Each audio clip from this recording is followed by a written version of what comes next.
पुण्यवंत व्हावे, घेता सज्जनाची नावे, निघे माझी वाचा तुटी, महालाभ भुकासाठी विश्रांतीचा ठाव, पायी संताची आभाव, निघे माझी वाचा तुटी, महालाभ भुकासाठी तुका म्हणे पापे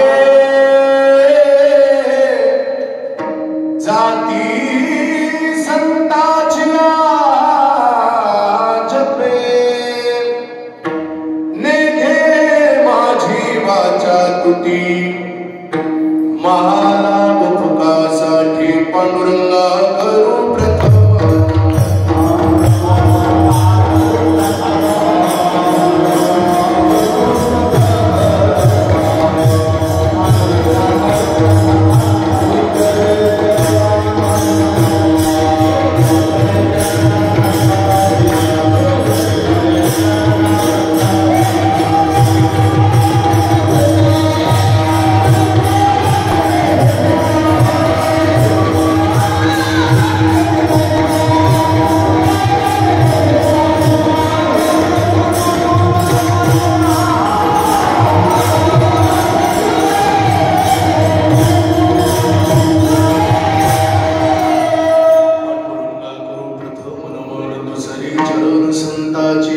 त्यांच्या कृपादाने कथेचा विस्तारू बाबाजी सद्गुरुदास तुका काय माझी वाणी मानेल संतासी रंजवू चित्तासी अपुलिया नारेशं ज्ञानमूर्तिं च साक्षात् प्रेम स्वरूपिणीं नामदेवं दयामूर्तिं नाथं वन्दे पुनः पुनः वैराग्यस्य परामूर्तिं देवो क्षेत्र निवासिनीं तुकाराम महाराज भक्तराज चतुष्टयम्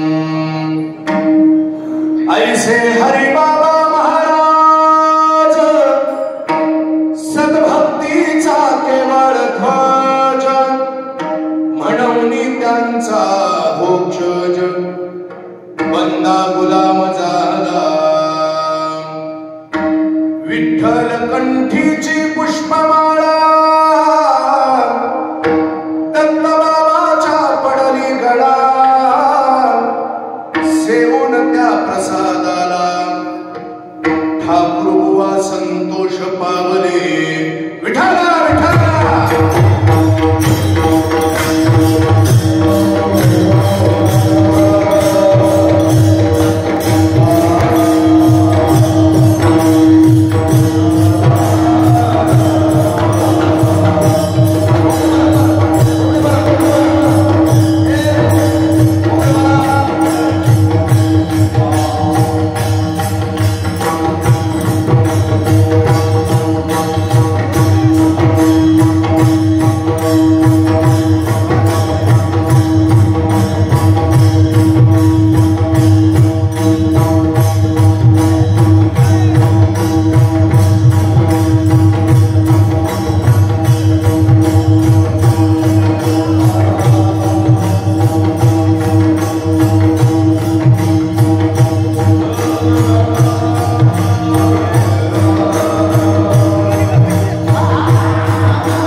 संप्राप्त कीर्तन रूपी सेवे करता म्हणजेच निरोपणा करता प्राप्त असणारा मंगल श्रीमंत श्री जगद्गुरु तुकोबारा यांचा 4 चरणाचा अतिशय उत्कृष्ट असा अत्यंत प्रसिद्ध असणारा अत्यंत महत्वाचा दिडक्या पद्धतीचा संतपर प्रकरणातील अभंग असून या अभंगाद्वारा जगद्गुरु तुकोबारा पुण्यार्जन करण्याचा सर्वात सोपा आणि उत्कृष्ट उपाय आपल्याला सांगतात। हा जो अभंग सेवेकरता निवडलेला आहे, मला म्हणजे 1-2 जण महाराज जरा सोपा सोपा घ्यावं, मागच्या वर्षी काय बदलावं लागला असेल थोडं असो, पण हा जो अभंग सेवेकरता निवडलेला आहे हा अभंग तसा जरी सोपा वाटत असेल तरी सुद्धा जाणकार मंडळीच्या पाठातला हा अभंग आहे। आणि या अभंगाद्वारा तुकोबारा पुण्य कशा पद्धतीनं प्राप्त करायचं याचा विचार आपल्याला सांगतात। सेवेच्या आरंभाला थोडासा परिहार द्यायचा म्हणजे असा, श्री क्षेत्र फळा श्री संत मोतीराम महाराज फळेकर महाराजांच्या जवळपास 61व्या पुण्यतिथीच्या निमित्तानं हा भव्य आणि दिव्य अशा स्वरूपाचा अखंड हरिनाम सप्ताह या ठिकाणी संपन्न होतोय। हा एवढा जो मेळ इथं जमलेला आहे तसं पाहायला गेलं तर एखादाच कलाकार जर बोलवायचा झाला तर त्याच्याकरता लय परेशानी आहे, होणं करून सुद्धा येत नाहीत महाराज। पण तशी जरी असली तरी सुद्धा ही एवढी मोठी रत्न आज सगळी टाळ घेऊन या ठिकाणी उपस्थित आहे, ही किमया मात्र मोतीराम महाराजांची।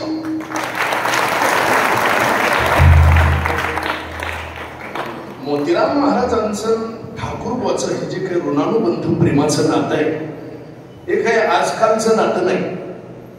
काय हे ठाकूरबा कोण आहेत नेमके? वैकुंठवासी मोतीराम महाराज फळेकर असतील, वैकुंठवासी मारुतराव महाराज दस्तापूरकर असतील, वैकुंठवासी रंगनाथ गुरुजी परभणीकर असतील, वैकुंठवासी नथुराम बुवा केळकर असतील, यांच्यासारखी बडी बडी रत्न ज्या तालमीत तयार झाली ती तालीम म्हणजे ठाकूरबाची तालीम आहे। हे ठाकूरबाच्याच परंपरेतलं एक चमकतं रत्न आहे महाराज, साधारण गोष्ट नाहीये। महाराजांचा हुकम हे ठाकूरबाच्याच परंपरेतला पारमार्थिक हुकम। हे कशा पद्धतीने झालं आपल्याला माहित असं म्हणून थोडस दिग्दर्शन करून पुढे जातो। मोतीराम महाराज गुरु करण्याकरता दैठण्याला आले होते, इथं पोखरी जवळ दैठ नाही पहा। आणि त्यावेळेस दैठण्यामध्ये आमचे पूर्वज वैकुंठवासी हरिभक्तीपरायण श्री गुरु निवृत्ती महाराज ठाकूरबा त्या ठिकाणी उपस्थित होते। निवृत्ती महाराज ठाकूरबांचा अधिकार असा की ज्यांना उलटी ज्ञानेश्वरी पाठ होती, उलटी ज्ञानेश्वरी, आणि त्या काळामध्ये छपाई वगैरे छापखाने नव्हती आणि ज्ञानेश्वरीचा प्रचार आणि प्रसार करण्याचं काम महाराजांनी हातामध्ये घेतलं। हस्तलिखित ज्ञानेश्वरीचा प्रचार महाराजांनी त्या काळामध्ये केला। आताही आपल्याला हस्तलिखित पाहण्याकरता सापडतात। आणि निवृत्ती महाराजांकडे मोतीराम महाराज गेले होते गुरु करण्याकरता, पण निवृत्ती महाराजांनी सांगितलं, म्हटले महाराज इकडलं कोर्ट आता बंद आहे, जसं धरणे करायला सांगितलं होतं की नाही त्या पद्धतीने निवृत्ती महाराजांनी सांगितलं लोहगावला जा आणि श्री संत दत्तबाबा महाराज ठाकूरबुवा यांच्या हातून माळ घाला आणि मग तिथून मोतीराम महाराज दैठण्यावरून लोहगावला आले। आणि लोहगावला आल्याच्या नंतर मोतीराम महाराजांनी आमच्या पूर्वजांचं श्री संत हरिबाबा महाराजांच्या समाधीचं दर्शन घेतलं आणि पुढे आले। दत्तबाबा महाराजांचं दर्शन घेतलं आणि आता खिशातून माळ अशी बाहेर काढावं आणि महाराजांना म्हणावं महाराज मला माळ घाला। तेवढ्यामध्ये मोतीराम महाराजांच्या मनात शंका आली। शंका अशी होती, वयाला तर लहान दिसतात आणि गुरु कशी करा, म्हणून मोतीराम महाराजांना माळ तशीच खिशात ठेवली, दर्शन घेतलं बाजूला आली, थोडस पाणी पिलं, अंग टाकलं, झोप लागली, झोपेत दृष्टांत झाला। वयानं जरी लहान असले तरी अधिकारानं आणि ज्ञानानं श्रेष्ठ आहे आणि तेच गुरु कर असं म्हटल्याबरोबर मोतीराम महाराज खडबडून आता मात्र दावतच आली. आणि दत्त बाबाच्या समोर आल्याच्या नंतर महाराजांना म्हणायला लागले, महाराज मला माळ घाला. आणि त्यावेळेस दत्त बाबा म्हणजे माझे पंचोबा. दत्त बाबांच्या मुखातून निघालेले उद्गार आहे ते त्यांच्याच भाषेतलं सांगतो, बरं माझं काही नाही. दत्त बाबा म्हणले, अगोदर आला होताच की रे माळ घालायला, तसाच गेलास. मग मात्र मोतीराम महाराजांना साष्टांग दंडवत घातला. हा पारमार्थिक उगम मोतीराम महाराजाचा ठाकूरवाच्या परंपरेतला. एवढंच नाही, आजीवन कधी गुरु घराण्याला विसरले नाही महाराज. कायम ती गुरुनिष्ठा, गुरुवरचा विश्वास आणि पारमार्थ तितकाच तोडीचा, इतका तोडीचा की नसा नसामध्ये वैराग्य भिंद होतं महाराज. साधी गोष्ट नाही. अरे बंदीमध्ये पैशाची नोट जर सापडली तर बंदी जाणं म्हणजे काय, ऐकायला कसं वाटतंय तुम्हाला? काय अवस्था असेल महाराजांची. याला म्हणतात पारमार्थिक निष्ठा, याला म्हणतात परमार्थ. आणि हा परमार्थ करत करत मोतीराम महाराजाचा शेवट, मी येतो शेवटाकडे. आता मला परत अभंगाकडे जायचं. नातं सांगतो तुम्हाला हे गुरु शिष्याचं कसं आहे. सुरुवात ही गुरुच्या जवळच आणि शेवटही गुरुच्या जवळच झाला महाराज. मोतीराम महाराजांना ज्या दिवशी तो म्हणजे आजचाच दिवस आहे, जायचं होतं. मोतीराम महाराजांनी सांगितलं, बाबा ठाकूरबाला लवकरात लवकर बोलवून घ्या, मला गुरु आल्याशिवाय मला माझा देह सोडायचा नाही. महाराजांनी नवीन कपडे परिधान केले, भजन सुरू केलं, कीर्तन सुरू केले. जे कोणी ठाकूरबा असतील त्यांना घेऊन या. आणि त्या काळामध्ये वैकुंठवासी अयोध्येपर्यंत बापूसाहेब महाराज दैठणकर ठाकूरबा महाराज उपस्थित होते. महाराजांना इथे घेऊन आणण्यात आलं आणि बापूसाहेब महाराजांच्या समक्ष मोतीराम महाराजांनी स्वतःचा देह ठेवला. याला म्हणतात गुरुनिष्ठा. आणि त्या गुरुनिष्ठेचं सेवेचं फळ फक्त फळ्यामध्येच चालू आहे असं नाही.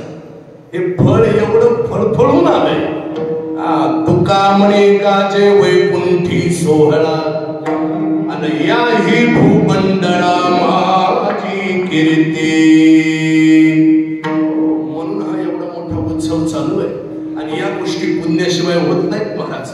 इथं येण्याकरता पुण्य लागतं माणसाला. आणि ज्यांच्या मुळे येणं होतं त्याला म्हणतात पुण्यवंत. म्हणून या महात्म्याच्या 61व्या पुण्यतिथीला, तिथून पुढचा संदर्भ देतो. मोतीराम महाराजांच्या शेवटाला ठाकूरबुवा आलेच आले, पण मोतीराम महाराजांचीच इच्छा 61ला सुद्धा ठाकूरबुवाच यायला पाहिजे. म्हणून माझं इथे येण्याचा हा योग आहे. आमचे मोतीरामजी असतील तथा ही ट्रस्ट कमिटी मंडळ असेल, यांच्या माध्यमातून इथं येण्याचा हा योग आहे. या कार्यक्रमाकरता उपस्थित असणारे ठाकूरबाचे हे रत्न आहे. इकडल्या परिसरामध्ये गायनाला जायचं कोणी हात धरत नाही. असे आमचे कैलास बुवा असतील, आमचे सोपान काका आहेत, प्रल्हाद बुवा असतील, आता ही बरीचशी मंडळी, निगांबर बुवा, वरदंगाचार्य उद्धव बुवा असतील, याचं काय नाव असतील, हे उभे आता माईकवर याच्या पाठीमागं जवळपास उभे असणारे सगळेच रत्न आमचेच रत्न आहे. म्हणून कुणाचं नाव नाही आलं तरी कृपया काही मानून घेऊ नका. असो, आपल्या सर्वांच्या सहकार्यानं भगवान परमात्मा जशी बुद्धी देतील त्याप्रमाणे मर्यादित वेळेत 2 शब्द बोलण्याचा प्रयत्न आहे.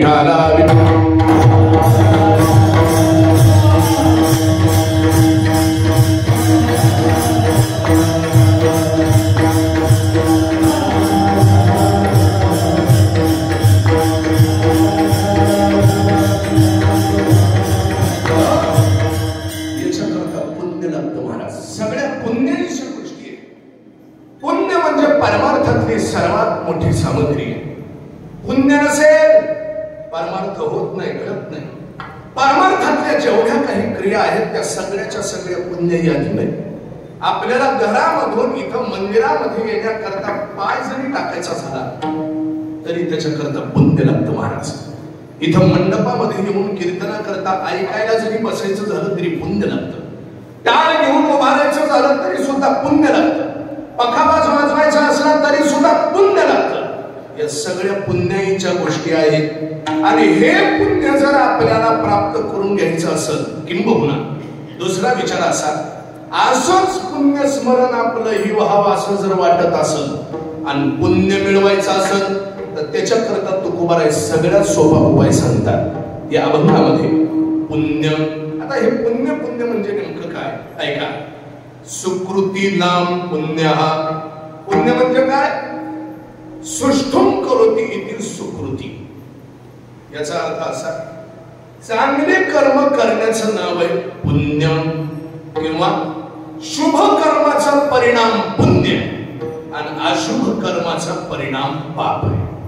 किंबहुना संत महात्मे सुद्धा अशीच व्याख्या करतात. पुण्य ते परोपकार, पाप ते परपीडा, अनिक नाही जोडा दुजायासी.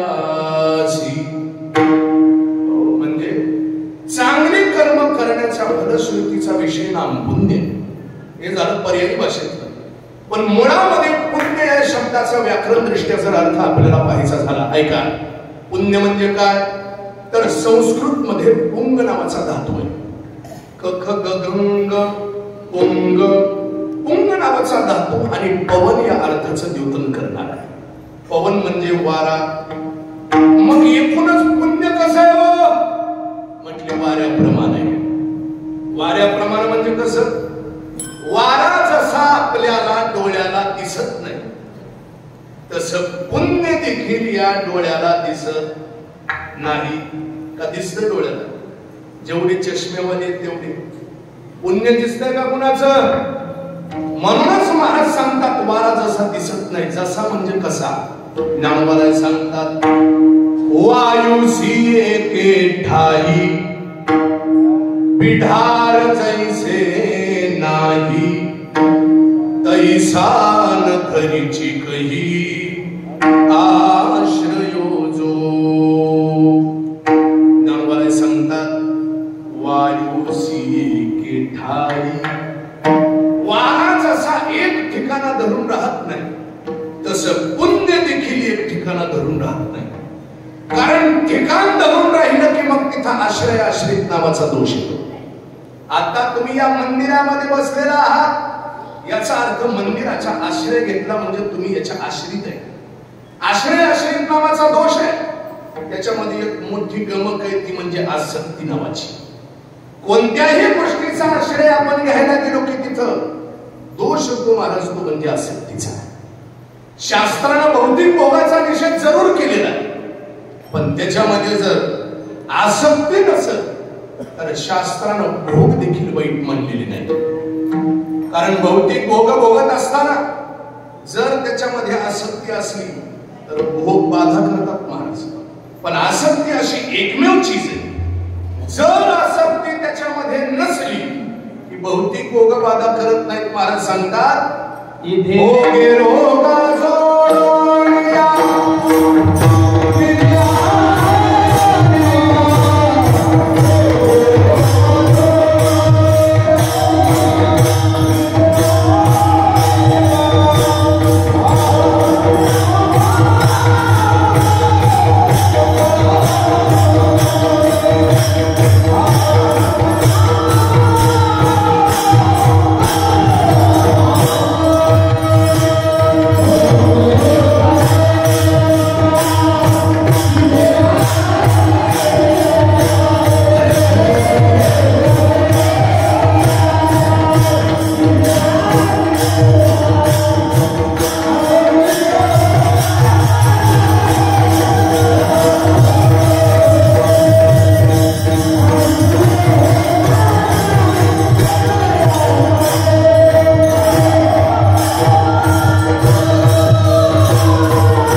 कभी कभी गा लेते.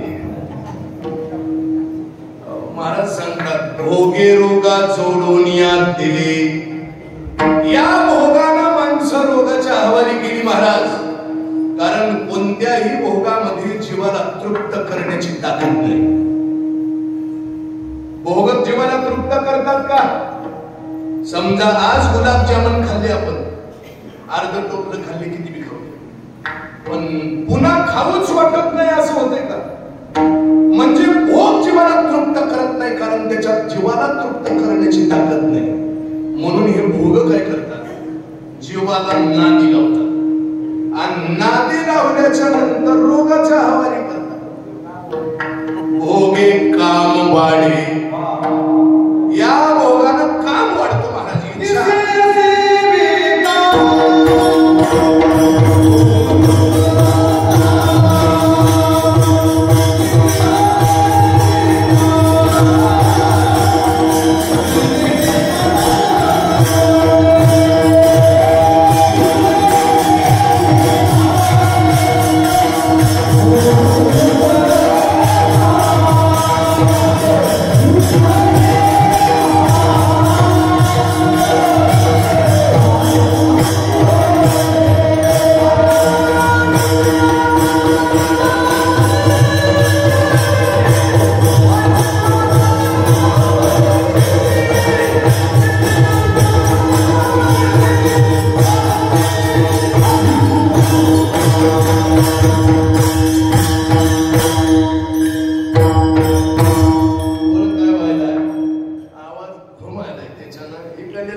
मलाच इथून बोलवलं नाही.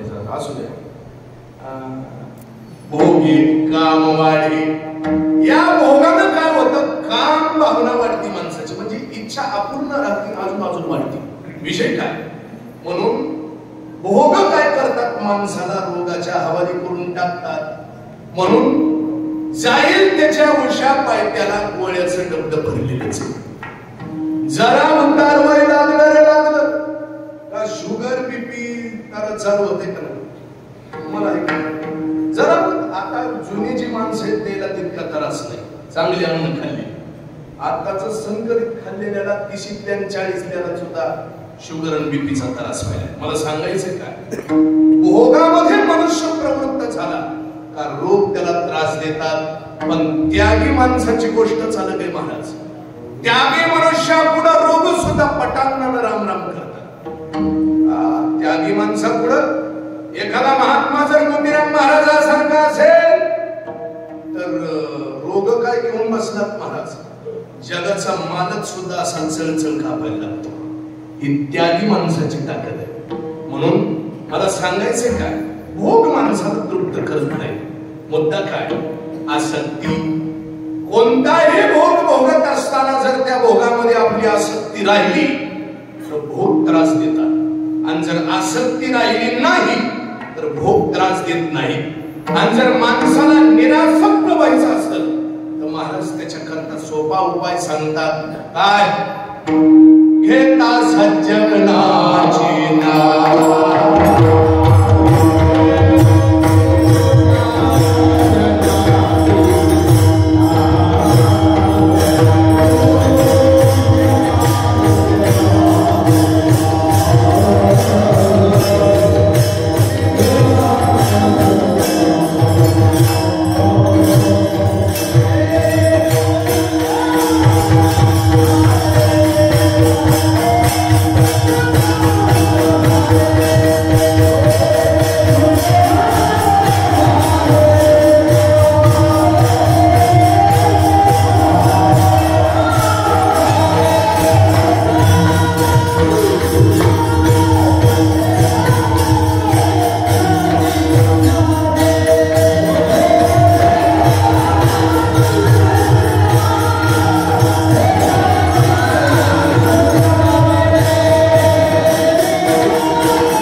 पुण्यवंत व्हावे आणि घेता सज्जनाची नावे.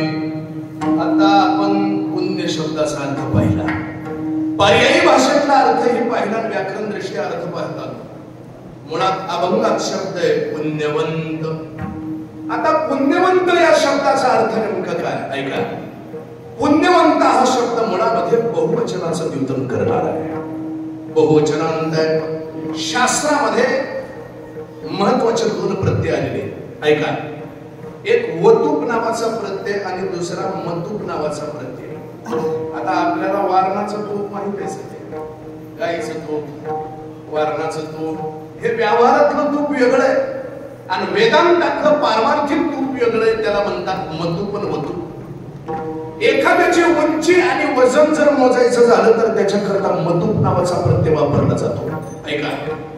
आणि जर एखाद्याचं सदृष्ट वर्णन जर करायचं झालं तर त्याच्याकरता वतूप नावाचा प्रत्यय.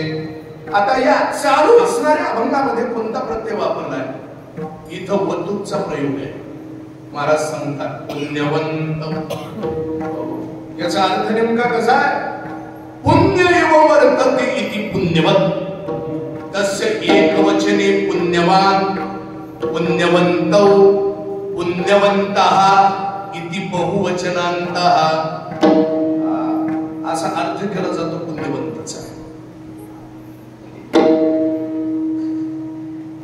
पुण्य इव, इव या शब्दाचा अर्थ है इव माने इक्वल.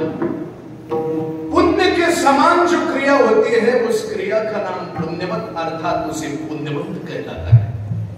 म्हणजे पुण्यवंत हा जो शब्द आहे त्याच पद्धतीने त्याची क्रिया आहे. याला पर्यायी भाषेमध्ये शब्द वापरला जातो निरासक्त. पुण्यवंत म्हणजे काय? याला म्हणतात निरासक्त. म्हणजे आपण वाऱ्याचा अर्थ पाहू ना, वारा जसा कशाचीच आसक्ती धरून राहत नाही तसं ज्याला कशाचीच आसक्ती नाही त्याला म्हणा पुण्यवंत. हा पुण्यवंत शब्दाचा अर्थ आहे. आणि निरासक्ती म्हणजे परमार्थातलं शेवटचं टोक आहे बाबा. आसक्ती रहित होणं, त्याच्या पलीकडे दुसरं मिळवायचं काही शिल्लकच राहत नाही परमार्थामध्ये. आणि अशा निरासक्त पुरुषाला ज्ञानोबाला असं डोळ्यासमोर उभं करतात आणि त्याच्याकडे पाहून ज्ञानोबाच्या मुखातून उद्गार बाहेर निघतात ऐका. इंद्रियाचे निमेळे विषयावरी तरी लोळे परिहात पावन मैडे उदास वृत्तीच्या. सांगतात निरासक्त असणाऱ्या महात्म्यानं जर काही जरी केलं, इंद्रियाचे निमेळे या हातापायाच्या माध्यमातून या जगातलं कोणतंही सुख उपभोगू द्या, पण विषयावरी तरी लोळे, या विषयावर लोळ जरी घेतली तरी ज्ञानोबाने सांगतात परिहात पावन मैडे उदास वृत्तीच्या. त्याला त्याचं पाप लागत नाही, त्याला त्याचं काय लागत नाही. ओ भगवान सांगतात गीतेमध्ये उदासीन वदासीन मसक्तम तेषु कर्मसु आसक्तम न इति उदासीना उदासीन्याः. असा अन्वय करावा लागतो त्याचा. हे उदासीन म्हणजे नेमका कसा? उदासीनाचा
याला म्हणतात उदासीनाचा देह ब्रह्म.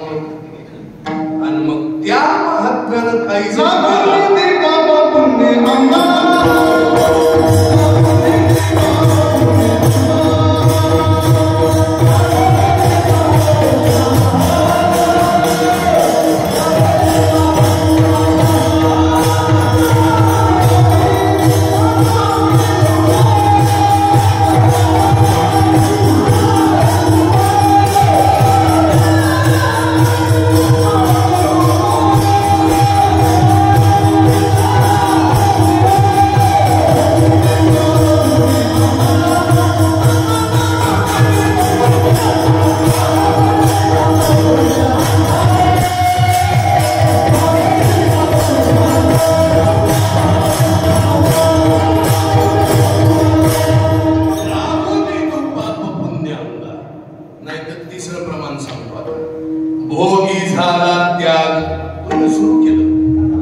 पांडुरंग इंद्रियाचा लाग आम्हा वरवणी चुकला आनंदे दाटली ती त्रिभुवने आणि सर्वात्मकपणे भोग झाला. मुद्दा काय काय मुद्दा? या महात्म्यानं काही जरी केलं तरी सुद्धा त्याचं काय लागत नाही, पाप लागत नाही. येतो येतो येतो तिकडे पाप लागत नाही. म्हणजे काय करू द्या, म्हणजे काही बी करू द्या. 2-4 खून 10-5 मर्डर चिल्लर गोष्ट ऐकू यायली का? 10-5 खून करणं 4-5 मर्डर करणं चिल्लर गोष्ट आहे. अरे या महात्म्याच्या हातून त्रैलोक्याचा घात झाला तरी सुद्धा त्याला पाप लागत नाही. ज्ञानवाल्याची भाषा आहे. वरी तया ही करणे आतू घडो का त्रैलोक्याचा घातू परितेने केली ही मातू बोलू नये.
कारण जिथं राम नाम नाही तीच गोष्ट जाळायच्याच लायकीची असते.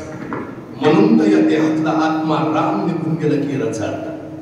कारण काय? जिथला राम निघून गेला ती गोष्ट जाळायच्या लायकीची. ते असू द्या, या 3ही लोकांचा घात झाला तरी सुद्धा त्याला त्याचं पाप लागत नाही. आणखीनही त्याचं वर्णन पुढे केलेलं आहे. आसक्तिरण विश्वंग पुत्रदार ग्रहादिषु नित्यंच समचित्तत्वं मिष्टानिष्टोपपत्तिषु. काय म्हणणं आहे? इकडे जर परमार्थामध्ये आपल्याला चांगलं तरबीज बनायचं असेल तर त्याच्याकरता आसक्ती सोडा. आसक्तिरण विश्वंग कशा कशाची? पुत्र दार ग्रहादिषु घराच्या विषयामध्ये, पोराच्या विषयामध्ये, बायकोच्या विषयामध्ये, अस्य विषयेषु अनभिष्वंगः. या सगळ्याच्या दोऱ्यामधून कापून टाकावं लागतात, बाहेरून नाही. माझ्याकडे बघत आधी मग म्हणत मधून दोऱ्या कापून टाकावं लागतात त्याच्या कुणाच्या. मग आता इथून एकदा घरी गेलं मग फारकत द्यायची का? नाही नाही, तसं नाही म्हणणं माझंच का. कोणत्याच साधू संतांच्या वाङ्मयामध्ये लग्न झाल्यानंतर फारकत असं म्हटलेलं नाही. ज्ञानोबाने सांगतात असोनी संसारी जिव्हे करी. संसारामध्येच राहायचंय पण असून नसल्यासारखं राहायचंय. आणि मग काय करायचंय? या दोऱ्या तोडून टाकायच्या. पोराची दोरी तोडून टाकायची, बायकोची तोडायची, घराची तोडायची, शेताची तोडायची, या सगळ्या दोऱ्या तोडून टाकायच्या. एक जण असाच त्याचं कामच होतं. रोज म्हैस घ्यायची, गावाच्या बाहेर न्यायचं, आपलं तिथं चरायला एका झाडाला बांधायचं. ती तिची चारा खात राहायची. ह्यानं इकडं भाकरी आणलेल्या खायच्या, मस्त झोप घ्यायची. पार ऊन एकदा उतरलं की मग सांजच्या पारी म्हैस सोडायची, गावाकडे घेऊन यायची. काही माणसाचं एवढंच काम असते. तसं त्याचाही तो दिनरजनी आची धंदा. त्याला रोज म्हशीला द्यायचं, ती दोरीनं बांधलेली म्हैस तिकडे गावाच्या बाहेर द्यायची.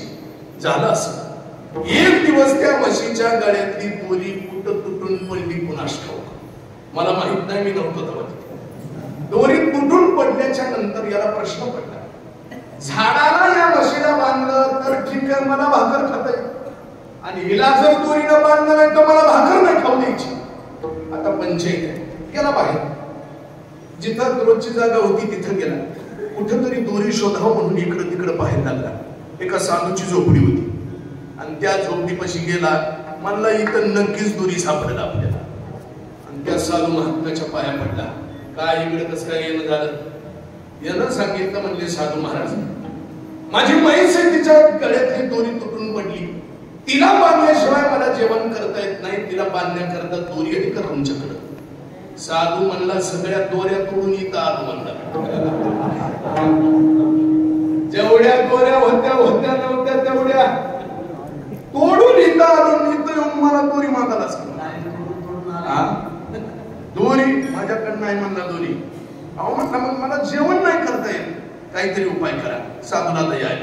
साधूला सांगितलं, म्हणली हे बघ, आता दोरी तर आपल्याकडे नाही, तू काय कर, म्हशीला त्या झाडापाशी घेऊन जा आणि तिच्या गळ्यातली दोरी झाडाला जणू काही बांधत आहे अशा प्रकारची ऍक्टिंग कर म्हणला. काय करायची? ऍक्टिंग करायची. बर ते म्हणला साधू महाराज, तिला कळायचं नाही का म्हणला, ती दोरी नाही. साधूनं सांगितलं, दोरी तिच्या गळ्यात नाही हे तुला माहित आहे, मला माहित आहे. म्हणला, तिला कुठं माहित आहे? तिला नाही ना माहित. ऍक्टिंग कर म्हणला, काम झाल्याशी मतलब आहे. ठीक आहे, आला. म्हशी घेऊन कसं ऐकलं बघा. म्हैस घेऊन तिथं आला. झाडाला जणू काही दोरी बांधल्यासारखी केली. म्हैस तिथं थांबली. तो काय बघता माझ्याकडे? थांबली तिथंच. त्याला थोडीशी विश्रांती भेटली. विश्रांतीचा ठाव. आणि विश्रांती भेटल्याच्या नंतर थोडीशी भूक लागली. खाणं खाल्लं त्याने जे काही सोबत आणलेलं. विश्रांती घेतली. पार म्हणून उतरल्याच्या नंतर आता निघायचं गावाकडे. कार्यक्रम म्हणजे फळ्याला निघायला चालू झाला. म्हैस कुठं हलायची? आता बांधली. म्हैस आला ना. पुन्हा साधू महाराजांकडे गेला. साधू महाराजाला म्हणायला लागला, महाराज तुम्ही जसं सांगितलं तसंच केलं म्हणला, पण आता म्हैस हलत नाही. साधूला सांगितलं, जशी बांधायची ऍक्टिंग केली तशी सोडायची ऍक्टिंग करा. म्हैस सुटत. दोरी सोडायची ऍक्टिंग केली. म्हैस सुटली की आता निघाली, गावाकडे आली. असाल आता इथपर्यंत. मला सांगायचं काय, या ज्या दोऱ्या आहेत ना, दोऱ्या या आपण हाताने बांधलेल्या नाहीत, दिसत नाही. आतून निघालेल्या दोऱ्या आहेत. त्याला मुळात जीव मुक्त होता परी पडे झाला बद्ध आणि घेऊन या छंद माझे माझे. मुळात मुक्तच आहे म्हैस, फक्त बांधल्याची ऍक्टिंग केल्यामुळे बांधून राहावं लागायलंय. तसं आपल्या दोऱ्या कशा आहेत नाहीतच, मुळात पण बांधल्या गेलेल्या आहेत. मुद्दा काय, हे जे प्रेम विखुरलं गेलेलं आहे त्याच्यामुळे परमात्म्याच्या ठिकाणी प्रेम लावण्याकरता शिल्लक राहत नाही. ऐका, बायकोकडे एक प्रेमाची दोरी जाते, पोराकडे एक प्रेमाची दोरी जाते, शेत जमिनीकडे एक दोरी जाते, देवाकडे काय राहिलं मग? म्हणून या दोऱ्या तोडायच्या आणि सगळं एक कठोर करायचं आणि देवापाशी न्यायचं. मग प्रेम पुरेपूर होतं. हे जन केलं. ज्ञानोबाने सांगतात, एवढं जन केलं तो तोच इकडं परमार्थातला खरा अधिकारी. विठाला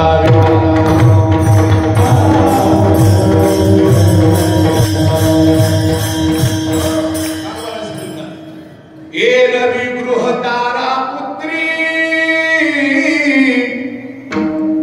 नाही जया मैत्री जानतोची धात्री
संसारात राहून करत असल्यामुळे संसारात जास्त चिटकायला होता आपण लय चिटकाय. किती ते पोपट माहितीये का तुम्हाला? पोपट धरणारी माणसं असायची पहा. हे काय करायचे, नळी घ्यायची, ती नळी एका लाकडामध्ये अशी सैल घालायची आणि त्याला एखादं फळ बांधायचं आणि हे केलेली जी अरेंजमेंट आहे ती एखाद्या झाडावर नेऊन ठेवायची.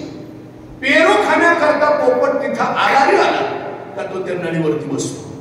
नळीवर बसलं की नळी अशी गर्दन फिरते आणि या पोपटाची पाठ जाते जमिनीकडं आणि तोंड जातं आकाशाकडं आणि पोपट म्हणायला लागतो, मी जर का ही नळी सोडली तर म्हणला मी एवढ्या खोल जाऊन पडेल. मला सांगा, नळीनं पोपटाला धरलंय का पोपटानं नळीला धरलंय?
जैसे ते शुकाचे न्यांग भारे नळिका गोविंदलियेरी मोहरे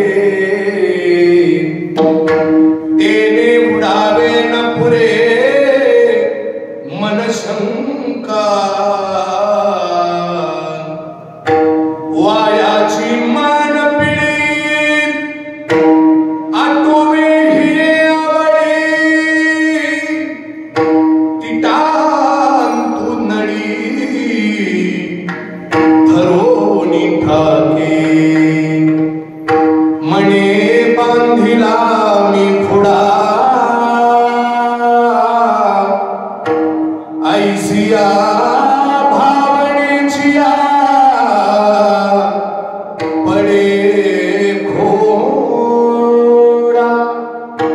की मोकळ्या पायाचा जवळा गोवी अधिके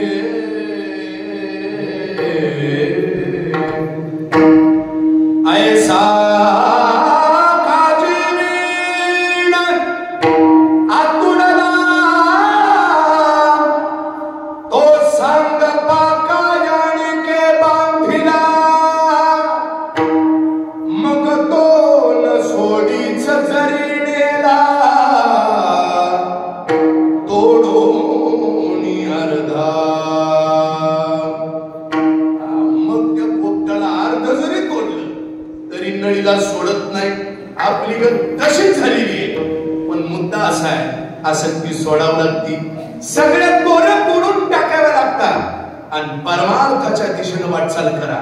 मग त्यानं काही करू द्या, काही करू द्या, त्याला त्याचं पाप लागत नाही.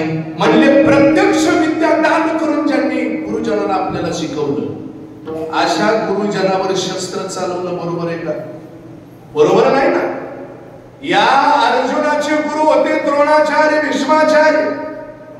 एवढे गुरुजन असून सुद्धा या अर्जुनानं गुरुजनावर शस्त्र चालवले ना महाराज. बरं, अर्जुनाने म्हटला होता, गुरुना हत्वा हि महानुभावा श्रेयो भोक्तुम भैक्षमपि हलोके हत्वार्थ कामास्तु गुरूनि हैव पुंजीय भोगा रुधिर प्रदिग्धा. अर्जुनाच्या मुखातले शब्द आहेत. अर्जुन म्हणायला लागला, देवा ही महानुभावीची पद्धत नाही. अरे, ज्या गुरुकडून आपण शिक्षण घेतलेलं आहे त्यांना अपशब्द बोलणं सुद्धा पाप आहे.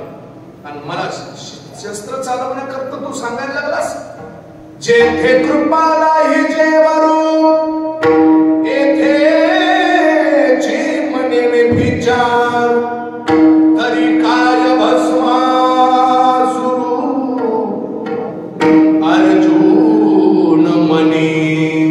मी काय भस्मासुर आहे का? आणि माझ्या गुरुजनाच्या रक्तानं माखलेलं राज्य भोगण्याकरता कुठलं स्वारस्य आलंय? किन्नो राज्येन गोविंद गोविंद किन्नो राज्येन. अरे, त्या राज्य भोगत असताना काय म्हटले? म्हटले त्याच्या सुख. याच्यापेक्षा मी भीक मागितलेली बरी. भिक्षमपि इह हे असो येथ बरी भिक्षा मागता भली. एवढं गोड बोललाय महाराज अर्जुन. पण एवढं बोलून सुद्धा गुरुजनावर शस्त्र चालवले का नाही? चालवले ना.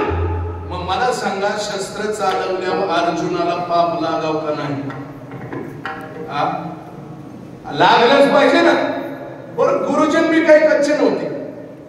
गुरुजन काही कच्चे नव्हते म्हणजे एकाला न पुरे कृपाचार्याची हे विश्वाची होय समोरे ज्ञानवाला सांगतात.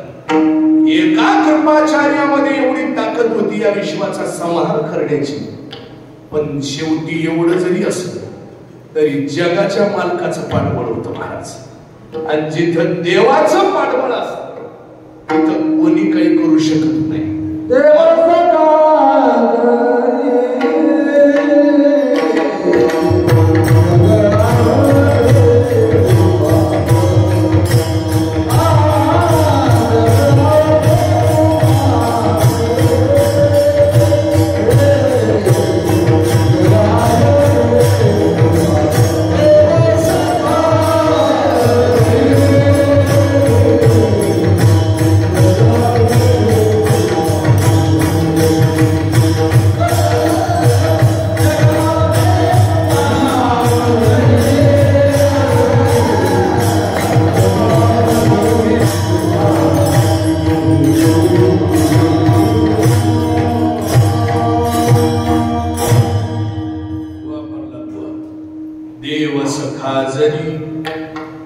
जग अवघे कृपा करी.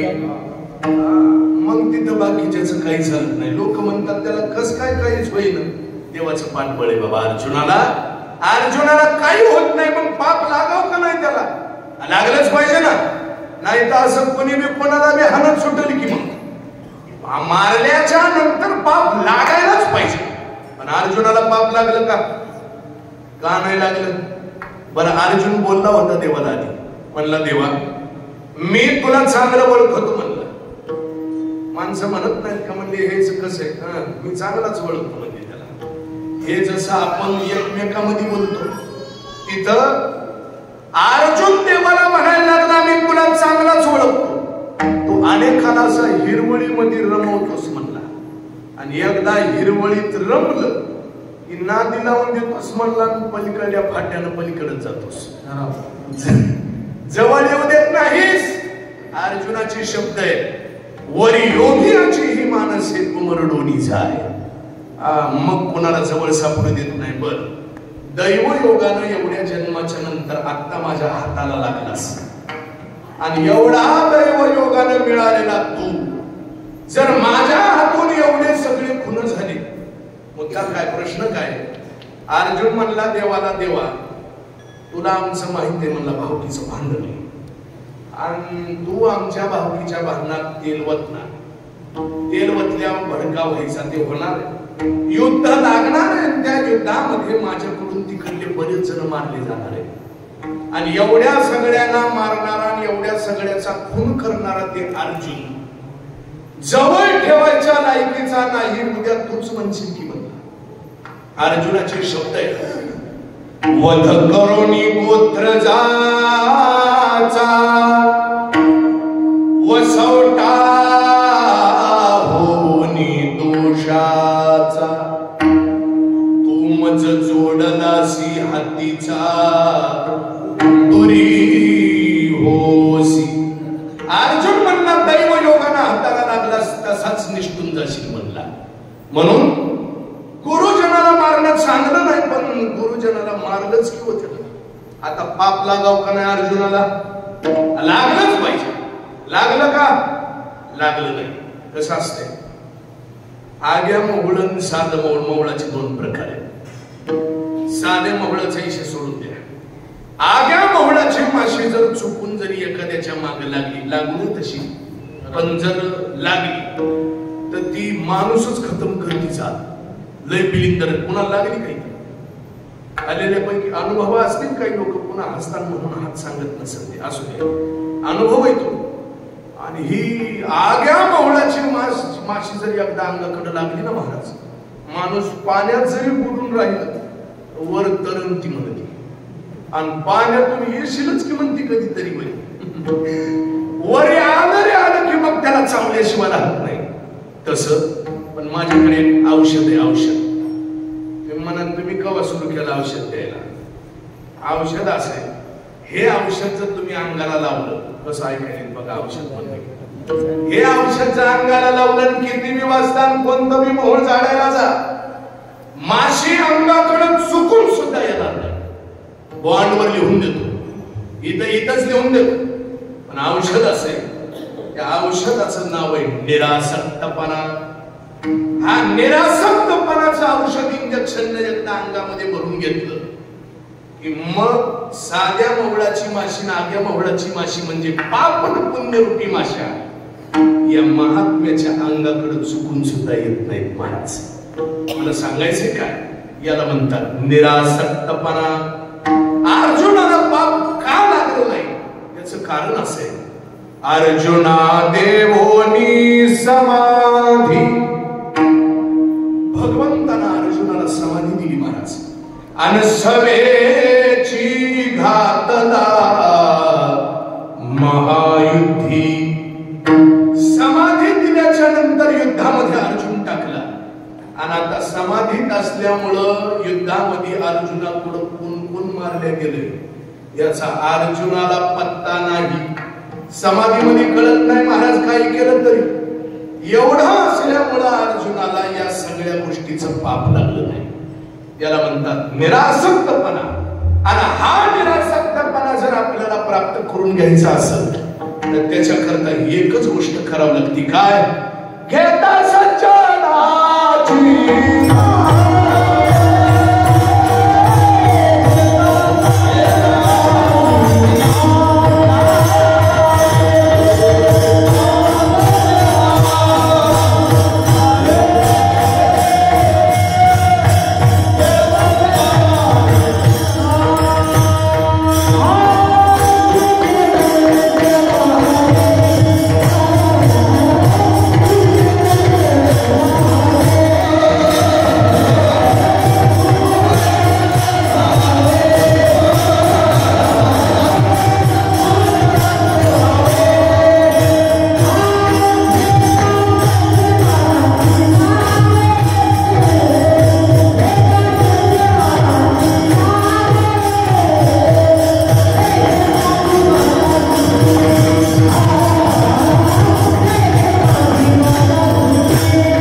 सज्जनाची नावे.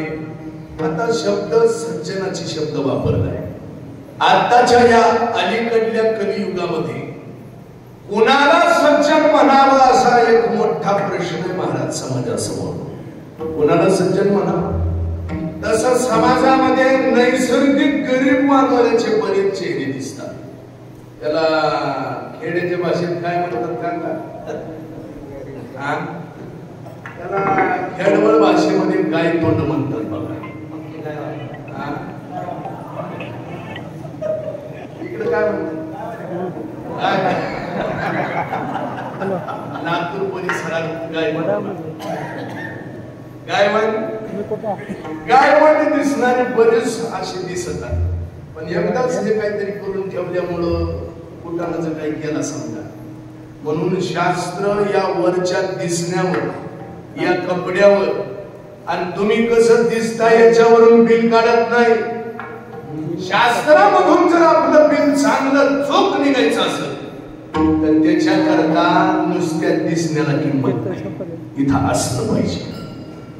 वारकरी असणं महत्वाचं आहे का दिसणं महत्वाचं आहे? वारकरी दिसणं महत्वाचं नाही, असणं महत्वाचं आहे. मुद्दा असा मग सज्जन म्हणायचं कुणाला? हे झालं वरच्या गोष्टी. कोणाला सज्जन म्हणायचं या सगळ्या समाजाचं परिशीलन केलं महाराज आमच्या तुकोबारायने. आणि तुकोबारायने एक व्याख्या तयारी केली या सज्जन माणसाची अशी आहे. तुका म्हणे तैसा सज्जन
मुद्दा काय? तुका म्हणे तैसा सज्जनापासून.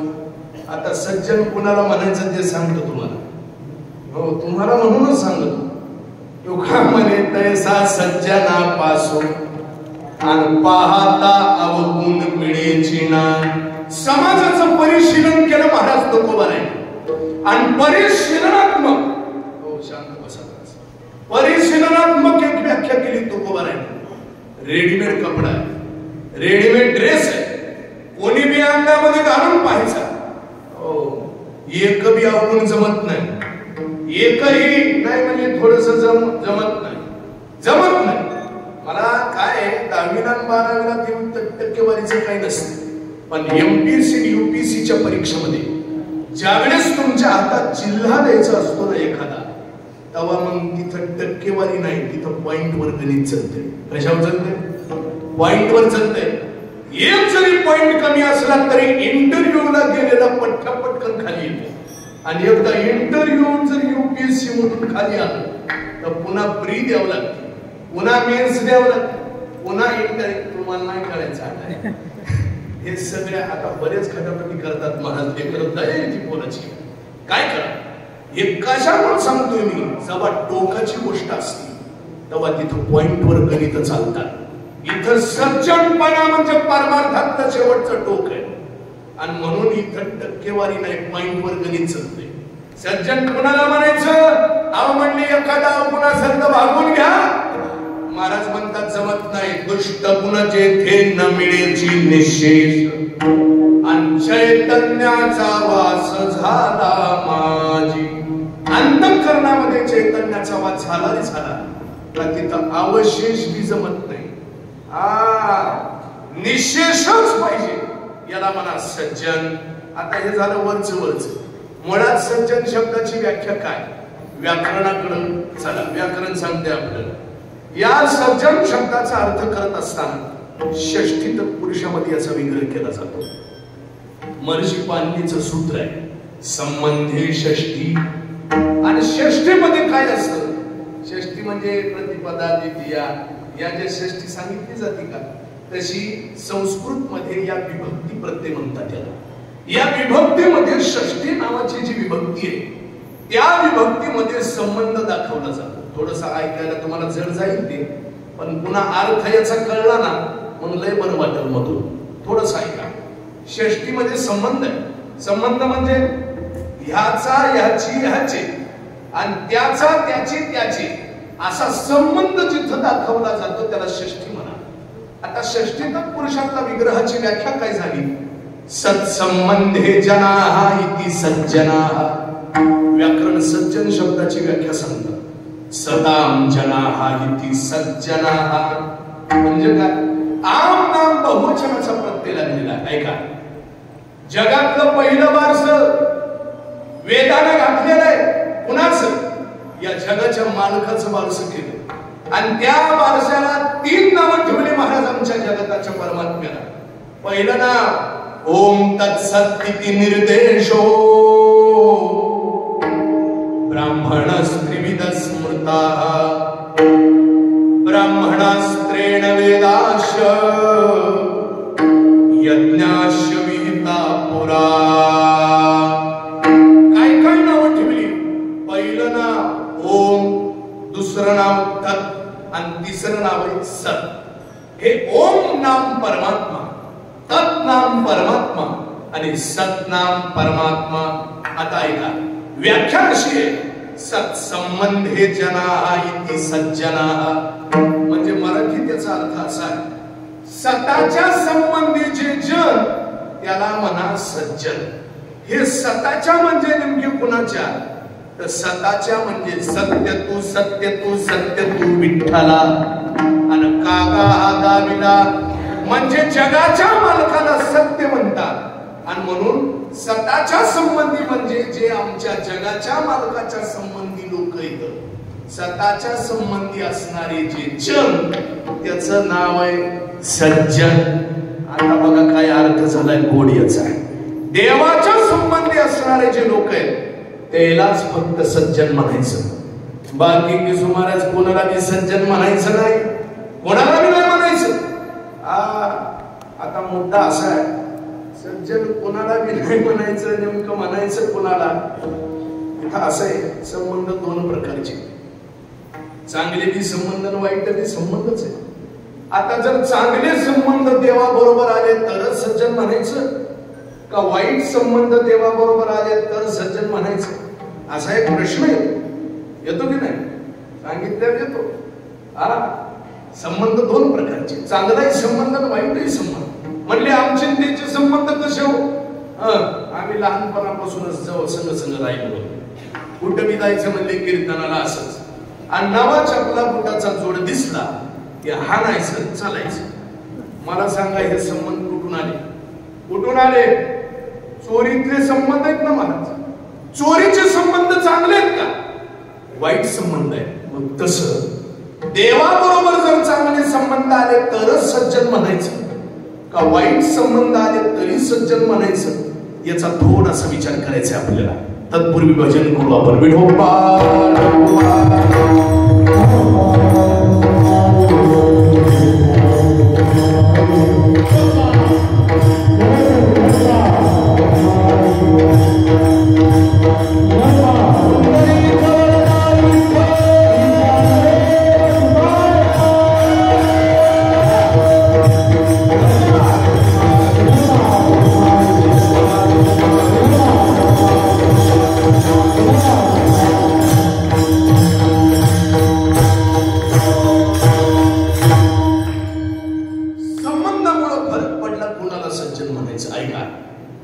एक दोन दाखले देतून थांबतो.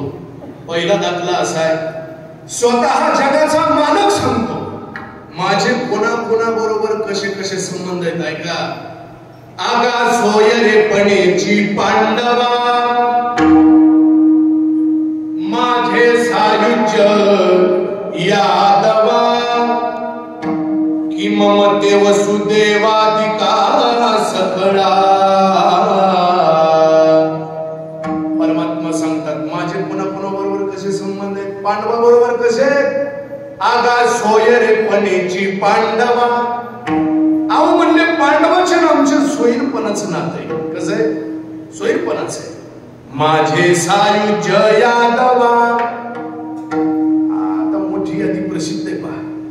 या यादवाने एका साधू महात्म्याची टिंगल केली आणि टिंगल केल्याच्या नंतर साधूकडून एक शाप प्राप्त झाला यांना की तुम्ही सगळेजण एकमेकांमध्ये युद्ध करून संपून जा.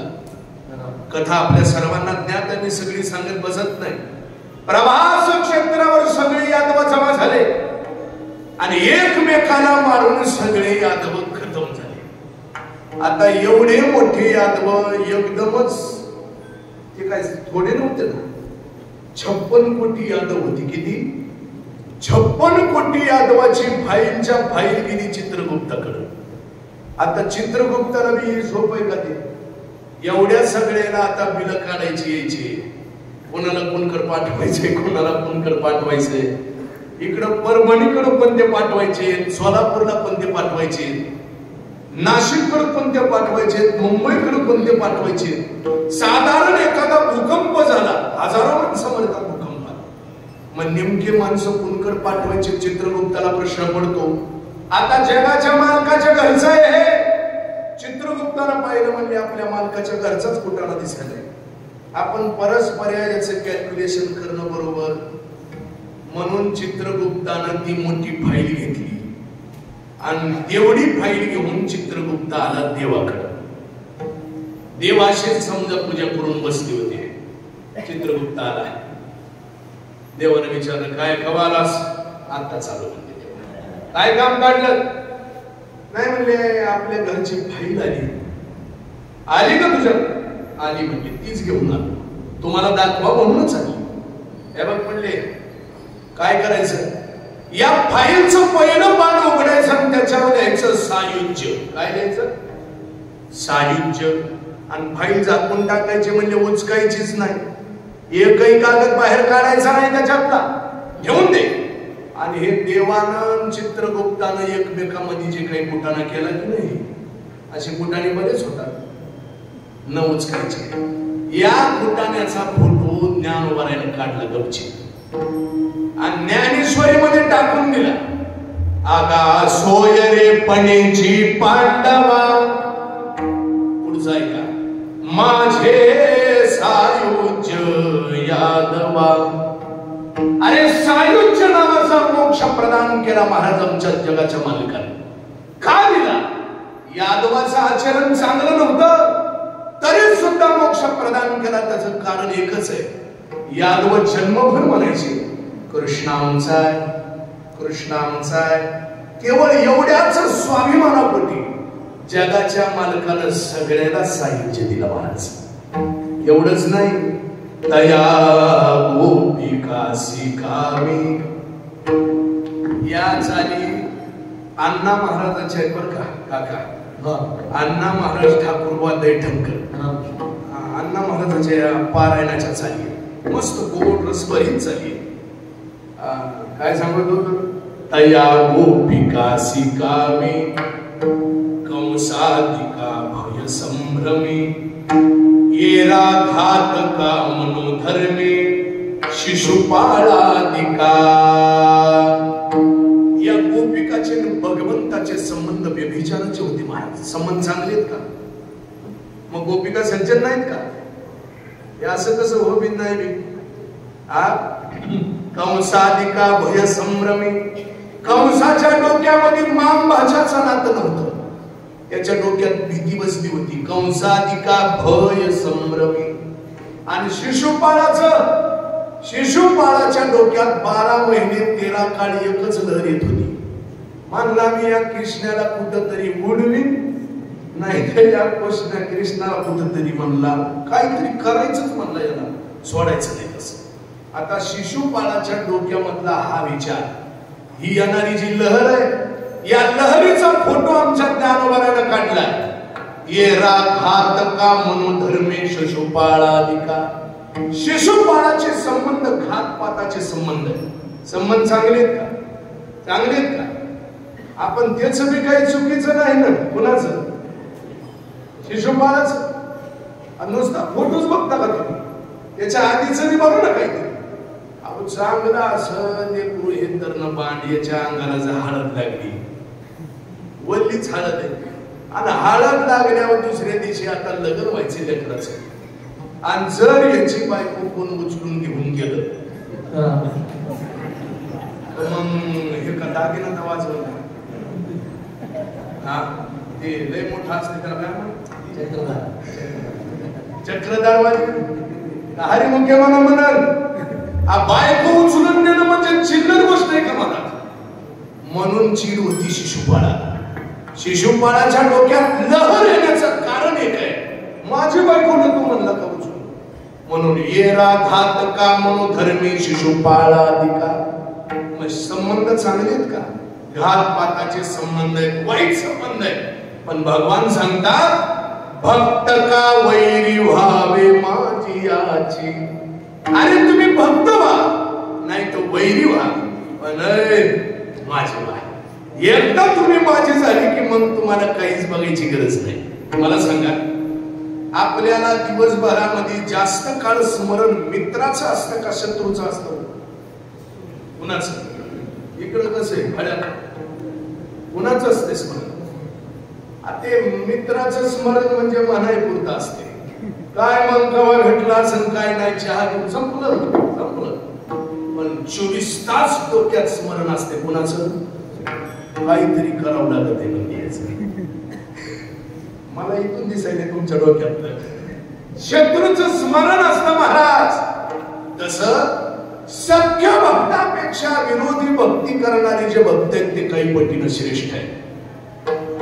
भगवान प्रभू रामचंद्र आणि रावणाचं जे युद्ध झालं, त्या युद्धामध्ये जेवढा राम वानराच्या डोक्यात नव्हता त्याच्यापेक्षा जास्त राक्षसाच्या डोक्यात राम होता. काय म्हणणंय तुमचं?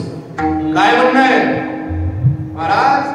वानराच्या डोक्यात राम असायची काय गरज? युद्ध करत असताना याला कदाचित वानर मेलेच नाही. आमच्या प्रभू रामचंद्राला नुसतं असं पाठीमागलं बघितलं तरी उठायचे पुन्हा. ही ताकद होती महाराज रामाची. वानराला काहीच नव्हतं काम करायचं, पण राक्षसाच्या डोक्यात 24 तास राम होता. म्हणले त्या रामाच्या सेनेला खलास करायचं, रामाबरोबर युद्ध करायचं. पण वाईट भावना होती ना. वाईट जरी भावना असली तरी सुद्धा आमच्या जगाच्या मालकाबद्दल होती. म्हणून भगवंतानं त्याला नरकात नाही पाठवलं. त्या राक्षसाला काय केलं? मुक्त केले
मुक्त करून टाकली. मुद्दा काय? संबंध कसे येऊ, चांगले संबंध आले आणि वाईट जरी संबंध आले तरी परमात्मा बरोबर जर आले तर तो सज्जन, त्याला म्हणा सज्जन. एक राहिला की मुद्दा गोपिकाशी कामे. या गोपिकाचे परमात्म्याच्या बरोबर काम भावनेचे संबंध होते महाराज. आता हे शब्द व्यवहारामध्ये उच्चार करण्याकरता सुद्धा जड जातात. मग गोपिकाचा अधिकार नव्हता का? नव्हता का? गोपाळाचा अधिकार नव्हता का? गोपाळाचे संबंध कशातून आले? चोरीतून आले ना. काल्याचं कीर्तन ज्या गोपाळाचं चोरीचं चरित्र सांगल्याशिवाय त्याला पूर्ण विराम देता येत नाही. हा अधिकार गोपाळाचा आहे. गोपाळ अधिकारी नाही, अधिकारी आहे. गोपाळ सज्जन आहे आणि गोपिका सज्जन नाहीत का? अरे बाबा, तयासी दिले ते कवनासी नाही. जे त्यांना दिलं ते कोणाला दिलं नाही महाराजा परमात्म्याने. योगी जपी तपी तापसी मुनी माणसाला जे दिलं नाही ते गोपिकेला दिलं महाराज. गोपिकेला या व्यासानं जे काही एकच सांगतो, व्यासानं जेवढी काही पुराणं तयार केली, 17 पुराणे लिहिलेली व्यासाच्या डोक्यामध्ये लहान लहान लहान लहान लपकच होती अशी चालू. कधी कधी माणसाला लय विकाम करून होते तसं, आणि मग ते टेन्शन जावं म्हणून कीर्तनात येतात काही जण. तसं व्यासाला डोक्यामध्ये लपक चढू लागली. 17 पुराण एवढा मोठा लेखन केलेलं, पण टेन्शनच होतं. चेहरा असा उदास झालेला. देवर्षी नारद आले आणि नारदाने व्यासाकडे पाहिलं. म्हटले, व्यास मुनी, आपण एवढं मोठं लिखाण केलं पण प्रसन्नता काही दिसत नाही म्हणले आपल्या चेहऱ्यावर. व्यास मुनी म्हणजे काय झालं मलाही कळत नाही म्हणले, पण असं होतंय. त्यावेळेस नारद महर्षीनं सांगितलं, म्हणले कसं आहे, तुम्ही जे श्रीमद भागवत महापुराण लिहिले की नाही, त्या महापुराणामध्ये परमात्म्याच्या ज्या बाललीला आहे, त्या बाललीलेचं वर्णन तुम्ही ओझरत ओझरत करून गेला. ते खूप मोठं आहे. आवाढव्य, त्याचा जरा विस्तार करा म्हणले, तुम्हाला समाधान प्राप्त होईल. आणि मग व्यास मुनीने पुन्हा ते पुराण घेतलं, पुन्हा सगळं काढलं आणि परमात्म्याचं बालचरित्र. आता श्रीमद भागवतामधला मुख्य गाभा म्हणजे परमात्म्याच्या लीला आहे. त्या सगळ्या लीलांमधली मुख्य लीला म्हणजे रासलीला. आणि रासलीला, आता रासलीला भागवताचा प्राण आहे महाराज. तुम्ही भागवत ऐकलं असेल बरेच भागवताचार्यांच्या मुखातून, त्यांच्या सांगण्यातून वाक्य आलं का नाही मला माहित नाही, पण रास पंचाध्यायी म्हणजे श्रीमद भागवत महापुराणाचा प्राण आहे महाराज. प्राण आहे. हे जे 5 अध्याय आहेत की नाही रासलीलेचे, पंच प्राण मानले गेलेले आहेत भागवताचे. आणि या रासलीलेची मुख्य नायिका, तिचं नाव आहे राधा. दास आहे. परमात्म्याच्या लीला आहे. लीलांमध्ये मुख्य लीला रासलीलेची मुख्य नायिका राधा. एवढं जरी असलं तरी सुद्धा त्या राधेचं नाव आपल्याला भागवतामध्ये कुठंच बघायला मिळत नाही. दाखवा हुडकून,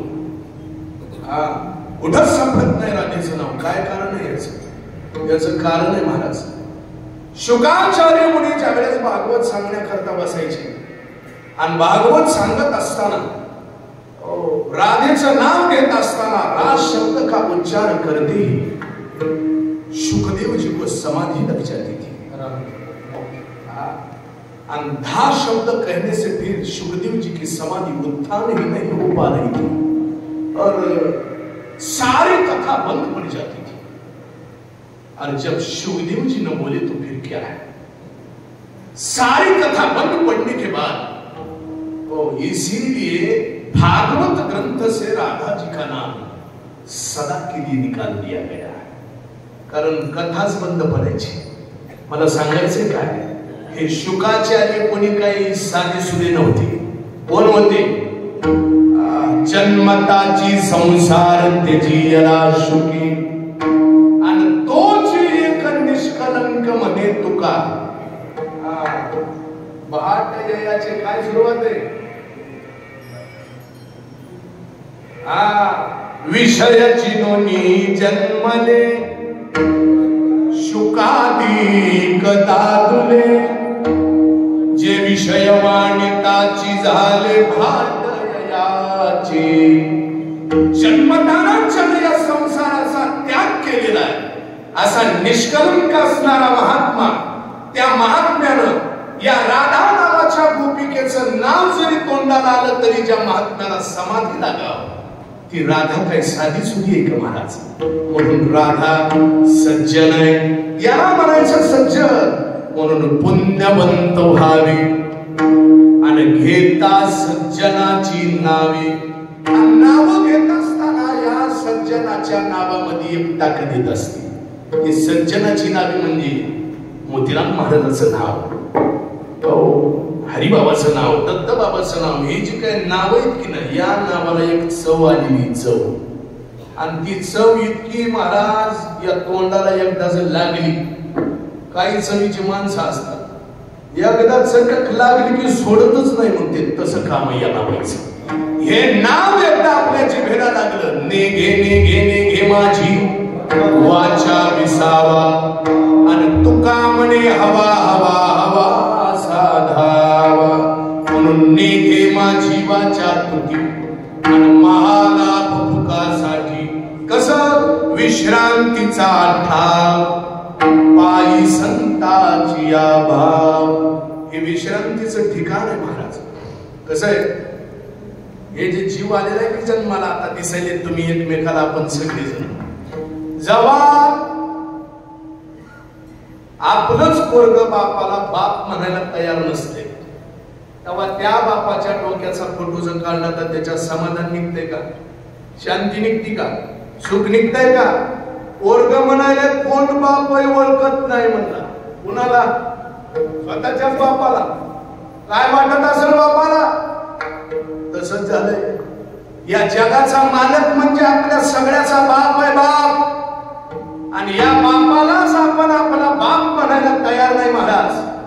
परमात्मा सांगतात, हो हे आत बाहेर म्या कोंडले,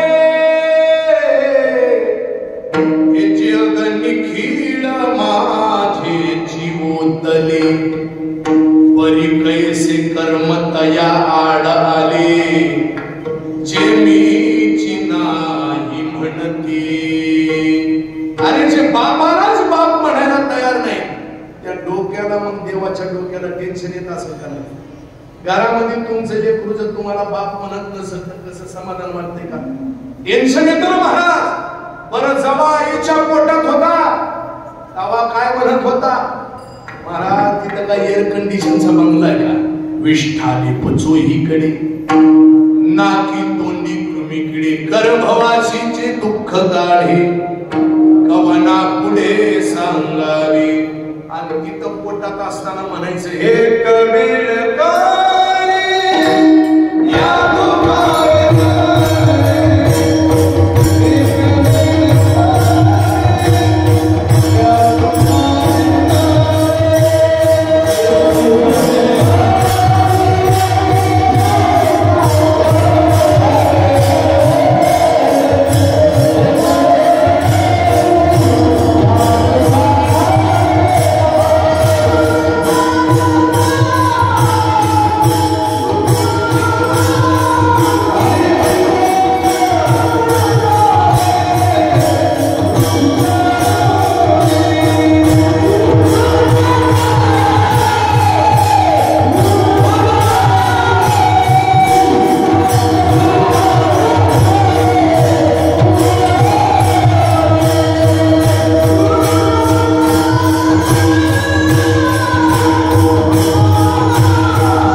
करी या दुखा वेगळे दुरिताचे जाळे उगवून एकदा म्हणलं फक्त एकदा या दुःखातून बाहेर काढ. कोणाला म्हणताय?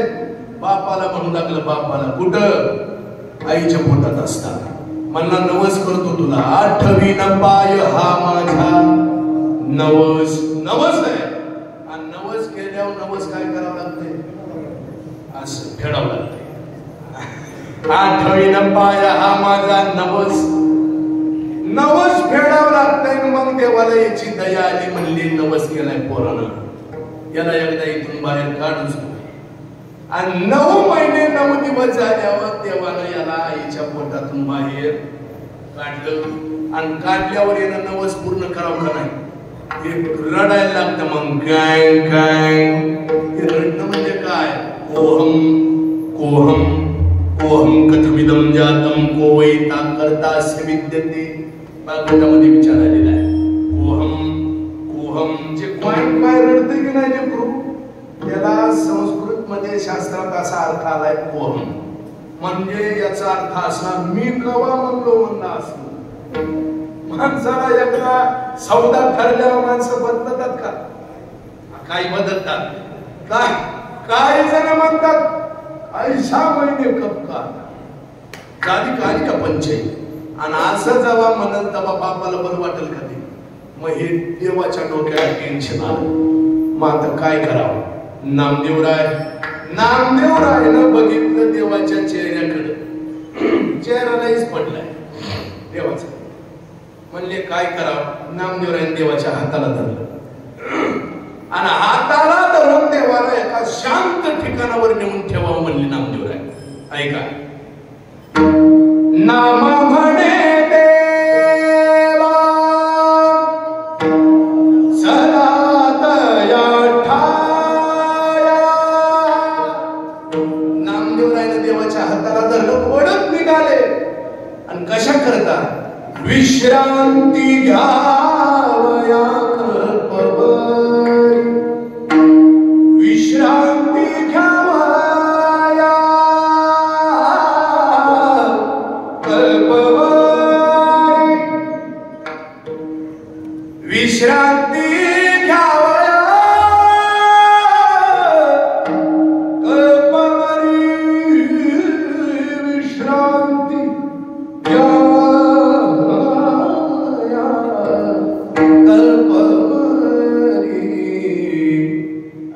विश्रांतीचे स्थान सांगायचं काय मला? ती विश्रांती घेण्याकरता कुठे नेलं? ज्ञानोबारायच्या जवळ विश्रांती, म्हणून विश्रांतीचे स्थान.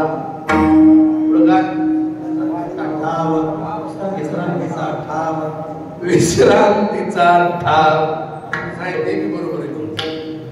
पायी संताची भाव तुका म्हणे पापी, जाती संताची आजपे.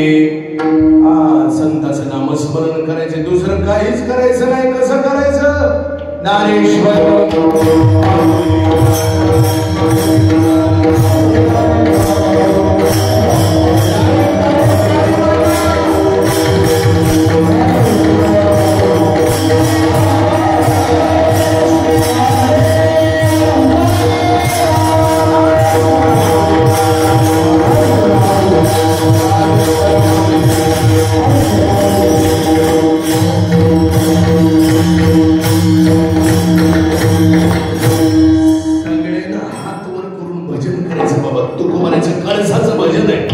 आपलं पाप निघून जातं.